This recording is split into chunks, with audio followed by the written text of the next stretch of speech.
do you believe that the desire to want to have sex with your spouse reduces after you have gotten married? I'm not asking that question well. The desire to have sex with your partner changes after you marry. Do you understand? The thing where all you can think about is having sex with your man or your woman until people marry, and then you guys can do it as much as possible, and suddenly the desire dips. Do you think so? Anyway, that's the premise of this book, Mating in Captivity by Esther Perel. Okay, so this is your first time. I am Ness. Thank you so much for coming by.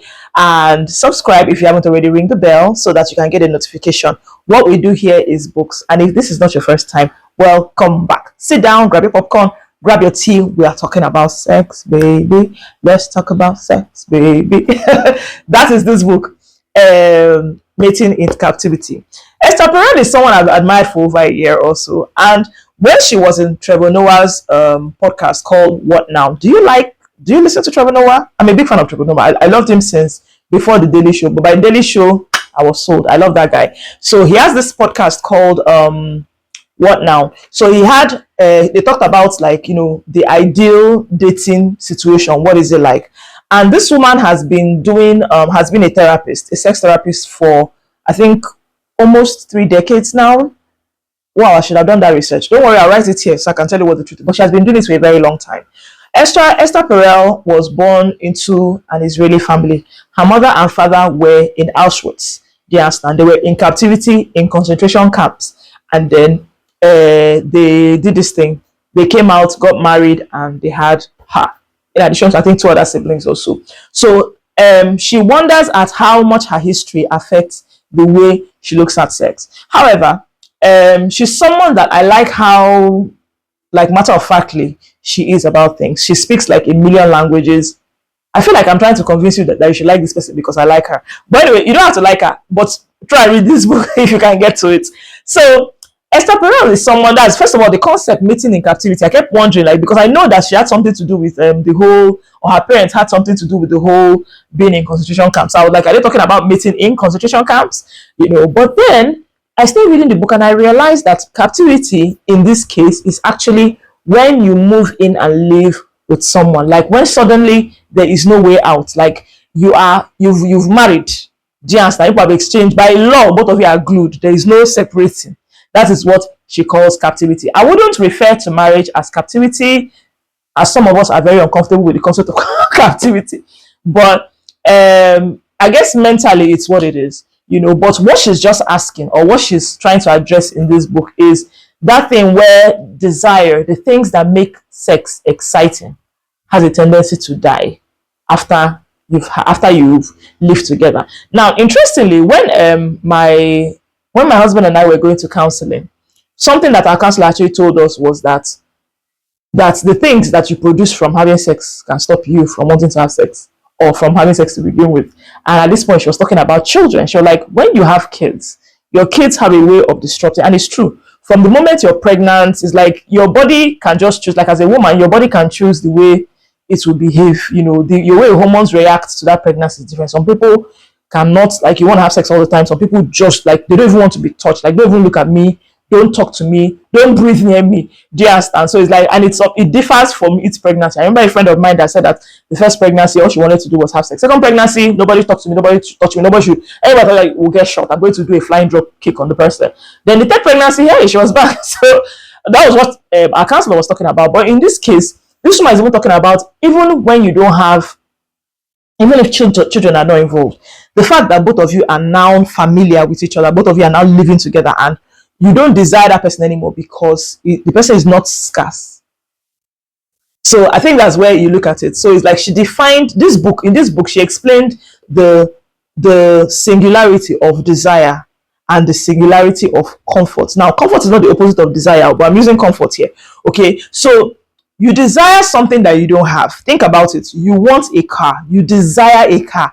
This car, you don't have it. When you have the car, you don't desire it anymore. Think about it. Now, I'm not referring to relationship as a car, but if you think about the way the human mind processes things, you love and want everything to do with something that you don't have. It's mysterious. You see this girl oh my God, she looks so good in that red shoe. Her hair, the way she talks. You did not see her get up. You didn't see her when she got up in the morning and took a bath and came to get. I don't know if you understand. You didn't see all that. So like you came, you saw her at work, or you see her walk down the street and you're like, ah, that girl is such a. You've never spoken to her. You don't know. So like the mystery is higher.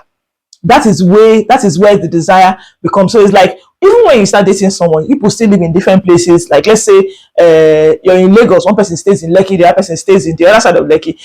All you guys want to do is to be together as often as possible, and you try. But the thing is that since it hasn't been mandated that both of you are together as often as you are, the desire is still high because of the way your mind processes it. And interestingly, she says this also happens now. Like I said, she has decades of experience in therapy, okay, in sex therapy, and she's saying that even when both of you live together, that desire is still strong.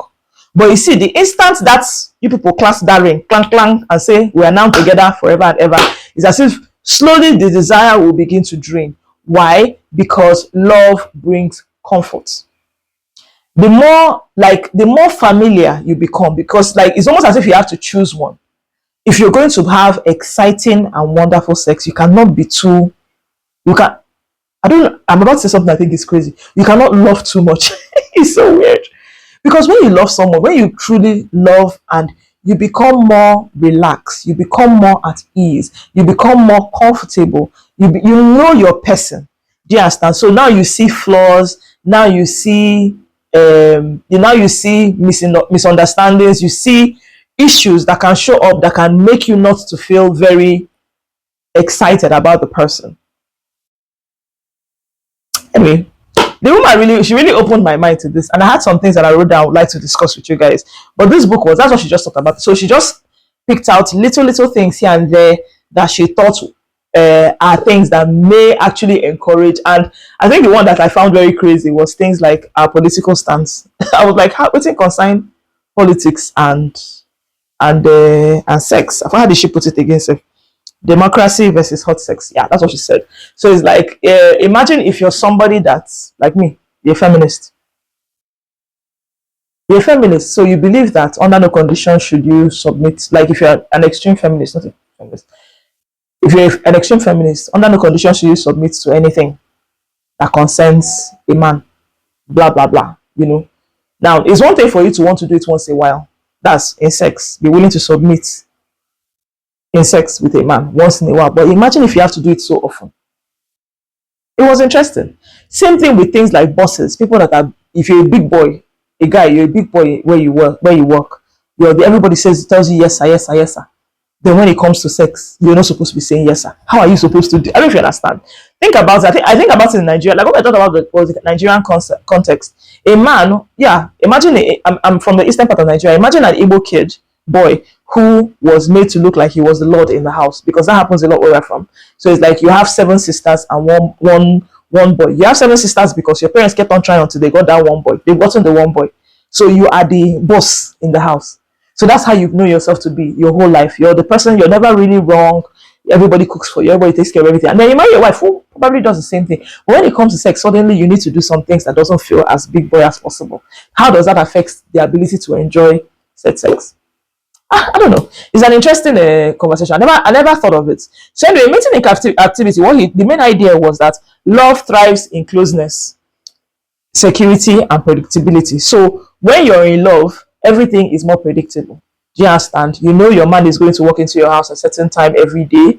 You know that when he comes, he's going to sit down, he's going to kick his leg up, and he's going to rest. You know that there's going to be food on the table when you want to eat. You know that if you want to cry about something, you can just sit down there and cry. Someone is going to pay attention to you, and they're going to comfort you through this. There's the security. You know, there's the house. It's the same house. You know, imagine if you were doing flash everywhere, like you were going from hotel to hotel. There's excitement that comes with it. I don't know, it's a good story. But if it's the same house every single time, there's the same children, the same everything. It's like those are things that love is, and they are great things. She's not saying that it's bad, by the way. She's saying that these are wonderful things. These are things that make for love. Love is great.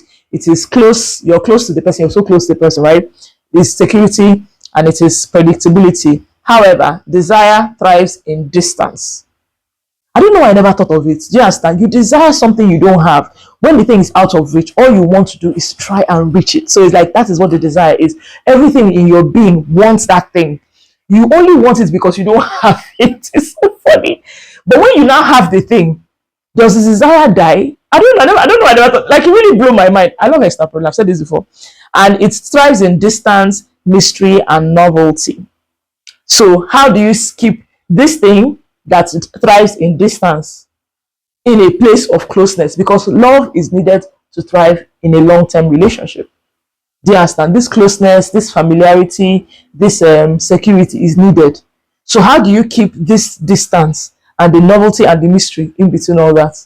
I don't know if she tried to answer the question. I think she tried, but I don't feel like she actually, like, she's just trying to, because what I like about her before now was that she was the person that actually pointed out that when it comes to things like love and sex and relationships, you have to understand how singular you are as a person.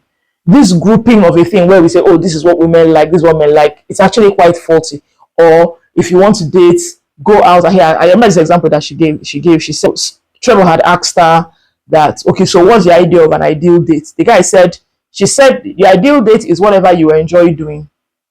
Do you understand? Let you and the person you're dating spend time in a place that they are familiar with other people, so that you can know who they really are. Because a lot of us do this thing where we put ourselves in a glass bubble of a relationship. So you go to dates, you guys go to club, you go to restaurants, and maybe you guys meet at home, and that's pretty much all you guys do. So you feel like, oh, I've been with this person for 6 months, 1 year, I know the person, blah blah blah. But the thing is that you don't know what they are like in their other habitats. Who are they like with their friends? Is it someone that likes to bowl? Maybe you should go bowling with him and his friends. That is a date. The more you do those things, the more you know and understand who you are. Esther, you're my girl. Thank you. Anyway, so it says, so desire tends to fade because of these things that happen in relationships. So she's now saying, okay, so since these things exist, how do you say mating in captivity? How do you then keep the mating situation going? How do you keep that going despite the fact that these things have actually faded? That's kind of like a question, a bit of an answer, but it's like the question. So I really, really loved this book. It was given to me as a gift. It's a book that I've had in my mind for a very long time, and it was given to me as a gift by my husband. And I just liked the thoughts behind it. It was really nice. I've not seen this in Nigeria, unfortunately. So if you're abroad, this you find on Amazon. He got this on Amazon for me. I've not seen this so far. I've not seen anybody that has this in Nigeria, Mating in Captivity. But I think that if you're someone that feels like, this excitement, if you're someone that's had a lot of sex before you got married, and then now even if you didn't have a lot of sex, honestly, if you're someone that there was a lot of desire, you know how that they call the chemistry, the supercharged energy was there before you people got married, and now you're married, is like, where did it go? This book may actually answer a lot of questions for you, and it might help you figure out how to pick up. Of course, she gave a lot of examples. Who doesn't like examples? She gave a lot of examples about this thing, people that were able to solve some of their problems here and there, and they might be able to find something that will help you. So another thing she said is things like roles replace individuals. So yes, I think that this one happens a lot in Nigeria, right? And I say in Nigeria because for a woman, your role as a married woman quickly takes over who you are. That's why I say to tomorrow that let's learn to stop looking at marriage as a group. Women like this, men like this. Do you understand? Where someone will tell you, oh, women like ice cream, so you just be buying ice cream. Your girl may not, your girl may like ice cream, but she may not like ice cream as much most women do. Women like flowers, or you buy flowers. Some people just don't like flowers, or it doesn't do for them. And one of your jobs as a spouse is to actually get to know the person you're with. Find out their complexities. It's a hard job at first, but if you do it well and constantly, it actually makes it easier. What makes them tick? What makes them angry? What makes them happy? What makes them delighted? What makes them feel rested? What do they need? The answer. So like to the point where you just look at your spouse and you go, this person actually needs some rest. Let me give her some time to get some rest. And it's not personal. It reduces things like, when somebody says, oh, just leave me alone. You see it, oh, the person's attacking me. It takes care of a lot of those things. So when you replace roles with individuals, those things happen a lot. You get. And in relationships here in Nigeria, for a woman, let me talk for a woman because I like to speak on women issues. For a woman, your cook, your baby, your baby maker, baby carer, housekeeper, so it's like those are the roles that you have by default. So suddenly, when you're not able to do those things, your husband finds it hard to look at you as a human being. Do you understand? She's not looking at you as, oh, you're likely too tired or you're likely too overwhelmed. All he's thinking is, this woman doesn't want to do this. So it's like somebody that you've known your whole life and you guys have been into each other your whole life. People have gotten married and suddenly he's looking at you like, what's your problem? Do this. And there's hearing silly things like, oh, your mates do this. Why don't you do this? That is roles replacing an individual. So I think one of the things that she actually brought out in this particular roles replacing individual side is that we should spend time getting to know and be a part of that. That's that's is interesting because it's supposed to help and drive desire.